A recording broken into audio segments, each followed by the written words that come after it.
What's up? What's up? It's your man Jimmy Chan. All right, so today we're talking about composites and their domain. But first, let's talk about composites. So composites denoted this way: f dot g of x. All that means is that what you're going to do is first find g of x, then put it into the f of x. So essentially, it's looking like something like this, right? Do this part first. Whatever that result is, then plug it into the f function. All right. So you're going to need to be able to do it through a table if it's given to you, or a graph that's given to you, or equations that are given to you. All right. So let's first talk about the tables. All right. So let's say we're given a table, and here's the table here, and it's asking me to find f composite g of 1. Okay, so this 1 right here would be your so-called x value. Okay, so if I look at the x value of 1, I see that right here. Now, depends on if I'm looking for the f or the g is which row I would use. And so what this is actually saying to me is saying, hey, I want you to find the f of g of 1. So that means I have to find g of 1 first. So the x value is 1. There it is. Now it's got to be the g function. So I got to look at the g function. So let's go ahead and use blue here. Here's the g function. All right. So wherever it's crossed twice, that is your y value.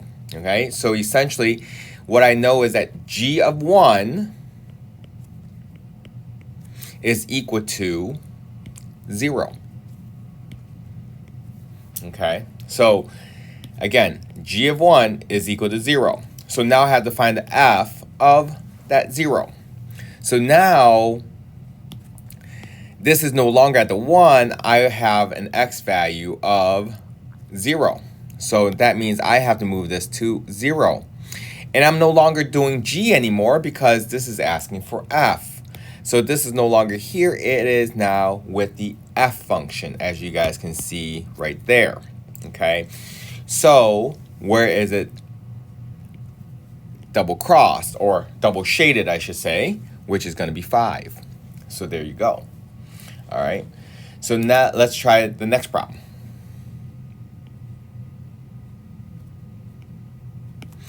So this one is asking for f composite g of 2. So that means I'm looking for f of g of 2. So first I have to find the g of 2 first. Well, let me see here. Again, I'm looking for the g function. So I'll move that down here. And the x value is 2. So I got to move this over to 2. And I see that it double crosses at 3. So that means the g of 2 is equal to negative 3. Oopsies. There we go. All right, that is the y value, which is now my new x value. So now I have to find the f of negative 3. So my new x value is negative 3. So I got to take this, move it all the way to negative 3. And I'm no longer finding my g, I'm looking for the f. So I need to take this and move it up to the f. And where is it double cross? It is double crossed at the 11. So that would be my answer right there. Okay. Well, it's not always going to be f composite g. It could go the other way. It could go with both letters the same thing. So we have to be careful with that as we're going. So what is this saying? It's telling me that I got to do f of 2 first. So I'm actually finding g of f of 2. Okay, so as you guys can see, I got to do f of 2 first, then do the whole thing. So I got to find f of 2 first. So luckily, right here, I am already on the f function. Great. But I'm not on the x value of 2. This says negative 3. So I got to move this, oopsies, move this over to 2. So f of 2 is equal to 1. because it's double crossed right here. Okay, so that means this is going to be the g of 1. And that's going to equal to, well, I don't know that yet. So now I got to look for the g of 1. So this result is going to give me a y value, but now it's going to be my new x value. So that means I got to take the x value and change it to 1. There it is. And am I looking for f or am I looking for g? F or g? I'm looking for g. Correct. Okay. So that's going to give me a 0. There we go. All right. So let's say I'm now looking for g of 1. So that means I'm going to do g of 1. Okay. So what is going to be the g of the blue g of 1, right? So let's take a look. I am already on g. And oh, look, I'm already on 1. Awesome. So I know that that value is going to be 0.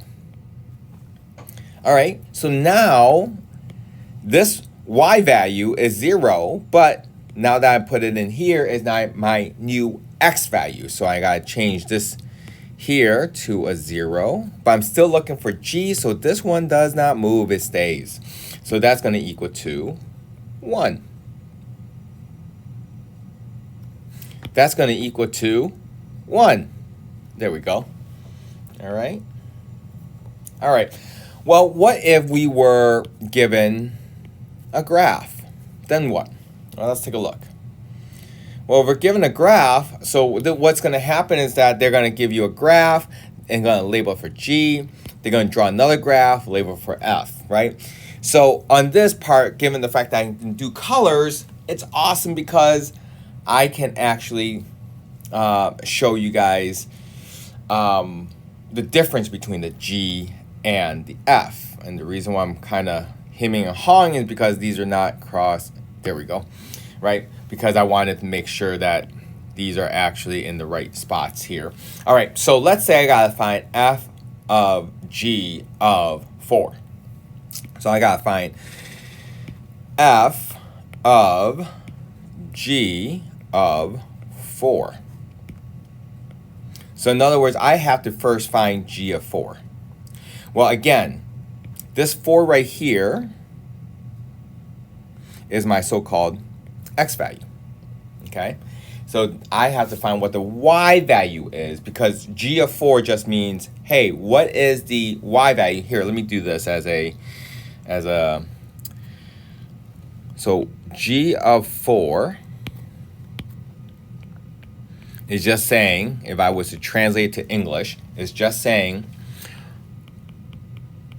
what is y, or actually better yet, what is my y value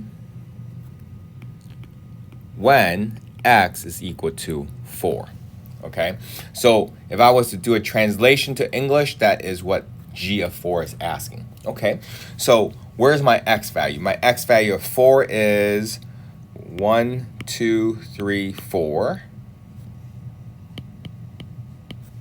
So x value of 4 is right here. Actually, you know what? Let me do it this way. Here's my 4. So I'm going to draw this line right here. Now, obviously that line is going to intersect 2 spots, right? It's going to intersect this spot right here and intersect this spot right here. However, as you notice, this is going to the G. It's not going to the F, it's going to the G. So I don't really care about that right there because I don't care that it crosses this because this is the F function. I care about this one right here because it crosses the G function. So let me actually draw that a little nicer. There we go. So it crosses right there. And the question is, what is my y value right there? So let's take a look. That y value right there, or you can just label this point. If I label this point right here, this is going to be 4, 2. So that means g of 4 is going to equal to 2. So this is actually going to equal to f of 2. Okay? So, or you can look at it this way. if you look at coming over here, what is this value right here? Well, isn't that just going to be a 2 as my y value, right? So if that helps, either direction that, either way you want to use it, you're welcome to use it that way, all right? In fact, maybe I should do it this way, come over here, and maybe put a little arrow right there, right? So that you can see that's pointing to the 2, all right? All right, so with that being said, now I have to find the f of 2. So let me go ahead and erase these. Now I gotta find the f of 2. That means that's my new x value, the 2, okay? And I want the f function. So maybe I should use purple instead. So 2 is right here. Here's my 2 being my x value, right? Now, again, I'm going to cross here and here. Which one do I care about? Well, this function is calling for f, so I'm calling for the blue, because that's f, and not the red, because that's g. So I want the f of 2, so I want the blue. So that means I got to cross right here. Awesome. So with that being said, what is my y value right there? Well, my y value right there is going to be this point right there, which is -2. Or you can look at it as, what is this point right here? Well, that point right there is 2, -2. Either we look at it, I'm still going to get a result of 2. I mean, sorry, not 2, a -2. And there you go. All right. All right, so let me erase some of this here. Actually, I don't need to erase that. I should erase this and this. All right. So now it's got me going for g of f of 1. So g is, it wants g of f of -1. Okay. So that means I gotta find f of -1 first. Okay. So that means my x value is -1. Okay, great. F value is -1. X value is -1. There's my x value, -1. Do I want the blue or the red? Well, this is asking for the f, so that would be the blue. So that would be this point right there. I can either call that as a point, or I can go ahead and look at what the y value is right there at that point, which is a 1. Or I can look at this point right here and name it. Well, that is going to be -1, 1. Okay, so that means f of -1 is going to be 1. All right. Now I got to find the g of 1. So I want the x value to be 1. So here's my x value is 1. Do I want the red or the blue? Well, over here is asking for the g. So does it care about the blue? Not at all, because the blue is f. I care about the g, okay? So I want this point right here, where it crosses with the red.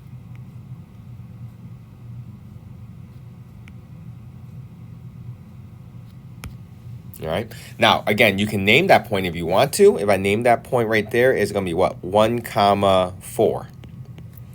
Right? So if that's 1, 4, or I can just say, okay, when it hits that graph, what is my y value right there? And you can see that that is also 4. So that means g of 1 is going to equal to 4. And there we go. All right. And then, all right. So that is if we're given a graph. Third, what if we're given equations? This is where most of the domain is going to come into play. All right. So if we're given equations, really, if it gives you numbers, domain probably won't come into play. When it gives you variables, that is when domain will come into play. So what is this looking for? This is going to ask for the f of g of 5. Okay. So first, I gotta find out what the heck g of 5 is gonna give me. So the g of 5 is gonna be calling for the g function, which is this red right here, and wherever x is, I'm gonna replace it with 5. So I'm gonna have, actually, you know what? Let's do it this way. So I'm gonna have this equation right here. The only difference is wherever the x is, I'm gonna replace it with 5. Or better yet, I can do it this way.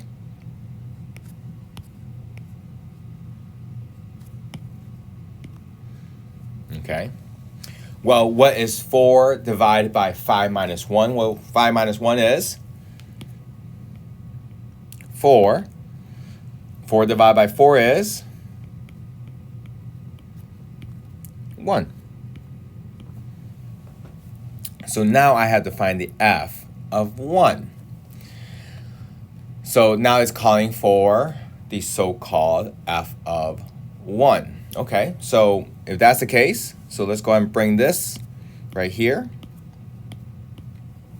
So what is that asking for? Well, that is asking for the f function, which is this function right here. The only difference is that wherever x is, I'm going to replace it with 1.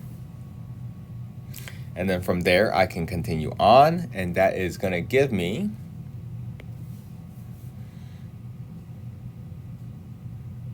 one third.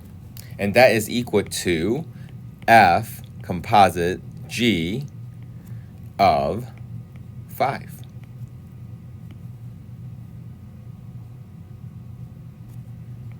And there we go. All right. So again, not really any kind of domains there. However, when it just puts x in here, this is where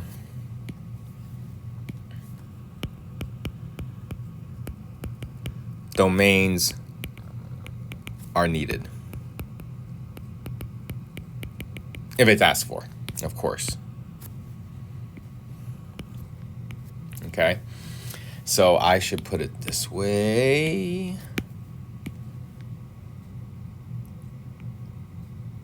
So when you see the x is when you know, okay, they're probably going to ask for domains. All right. So I'm still dealing with the same f and g function, but this is asking for f of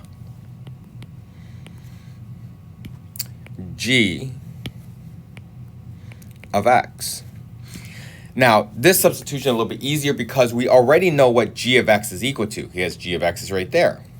So this is just saying, okay, I want you to find f of, and just replace the g of x with this right here, because that's g of x. The second substitution, a little bit more difficult. So let's go ahead and bring this right here, down here, so I can show you a little bit more.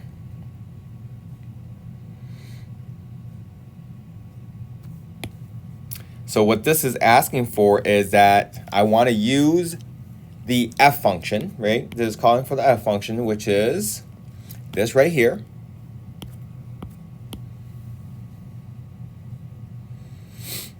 And the only difference is that wherever the x is, I got to replace it with this whole thing. So I got to take this whole thing and replace it with the x. Oh boy. Can't make it smaller. It should be right there, right? So let me go ahead and do it this way and bring this to down here. So now I have just replaced the x with that. So that's what that looks like. All right. So let's take a look. So before we simplify and start to lose things here, what we want to make sure we do is that we would want to look for the domain. Okay, so before I do anything, I'm going to go ahead and take this and you know what? Let me do it this way. This would be good. Let me box this and put down, this is where we look for domains. Okay? All right, so I'll come back to the domain. Let's go ahead and finish this problem first, okay? So I'm gonna take this right here, bring it over, and let's finish this. So number one, right here, so one of the things I always tell my students is that if this looks complicated, let's zoom in a little more and saying, okay, what do we have here, right? And some of you guys don't want to deal with this because this is now adding, subtracting fractions. Nobody likes that, right? So here's my suggestion. Put this over 1. Make this a fraction. You're like, it's going to make it more complicated. Yes and no. So how do I add and subtract fractions? I need common denominators. So I'm just going to be one of the sisters and ask what one is missing and what do the other one have? So what do they have that I don't have, right?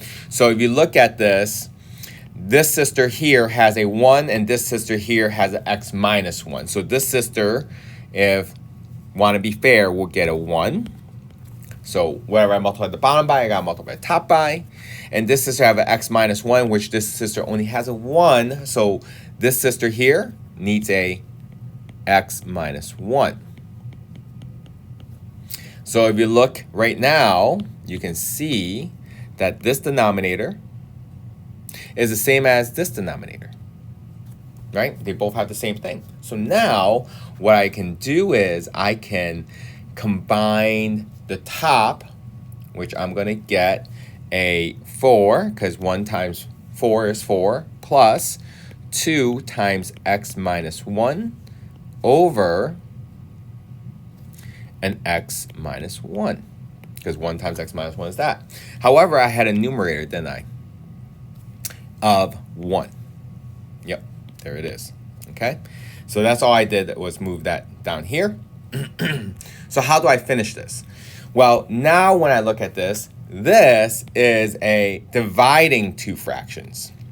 So essentially what I'm doing is, when I divide two fractions, I need to keep, change, flip, or copy, change, flip, okay? So with that being said, I'm going to copy the 1, change the division to multiplication, and then flip this fraction. So now I'm going to have the x minus 1 on top. I'm going to have a 4 plus 2x minus 2 because I got to distribute this 2 through. So there it is. And 1 times this is just going to be this itself. So this is actually going to be x minus 1 on top. And the bottom is actually going to be a 2x plus 2. And that will be my part of my answer. Now I got to find the domain. So let me go ahead and do it this way because there's something missing, right? So let me just do it like that. All right, so now let's look at the domain. So I can take this right here, move it over here. No big deal. Okay, and now let's look at the domain. All right, so if I was to take a look at this,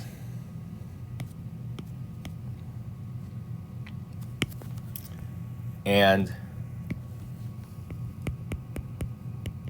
find domain, right? So what do I have to look at? Well, a couple of things. Number one, so when we are looking for domains, we're really looking at restrictions, right? So if it is a fraction, we don't want the denominator to be 0. So how many fractions do I have? Well, let's take a look. I have this right here as a fraction, right? Okay, so let's take a look at that in terms of restriction-wise. That tells me that, again, the denominator can't be 0, right? So the x minus 1 cannot be 0, okay? Which tells me that x cannot be 1. Great, no big deal. Now, what other fractions do I see? Well, don't I see this big fraction right here, right? So I see this big fraction right here, so let's take a look at that. Well, what that tells me is that 4 over x minus 1 plus 2 cannot be 0. Right? Okay, great. So let's go ahead and do a little bit of math here.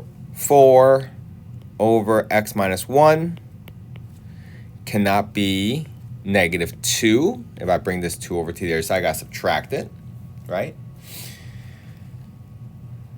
Then I need common denominators, and with common denominators, I'm going to end up with 4 cannot be negative 2 times x minus 1. So now I got 4 cannot be negative 2x plus 2. Subtract the 2 over. Divide by negative 2 is going to say that x cannot be a negative 1. Okay? So, how do I want to do this? Let me erase this really quick. Let me move this up here.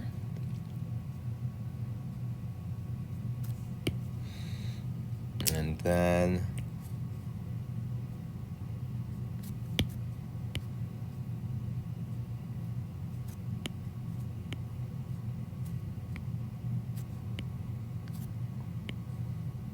there you go.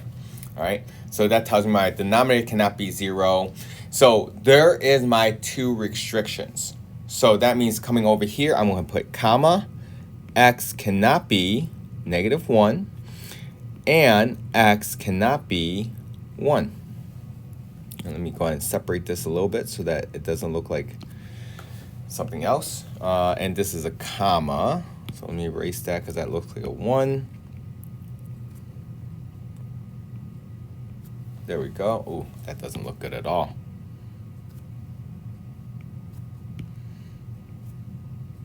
There we go. All right. So that would be my answer. So again, as a review, well, as a reminder, I should say, anytime we're looking for domains,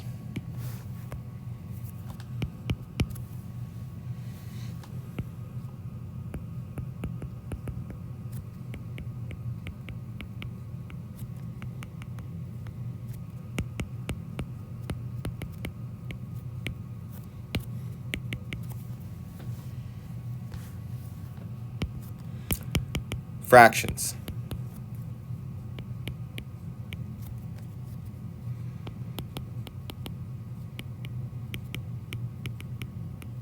the denominator cannot equal to 0.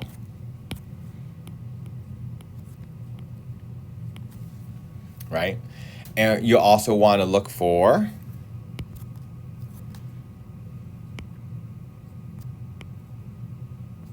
square roots.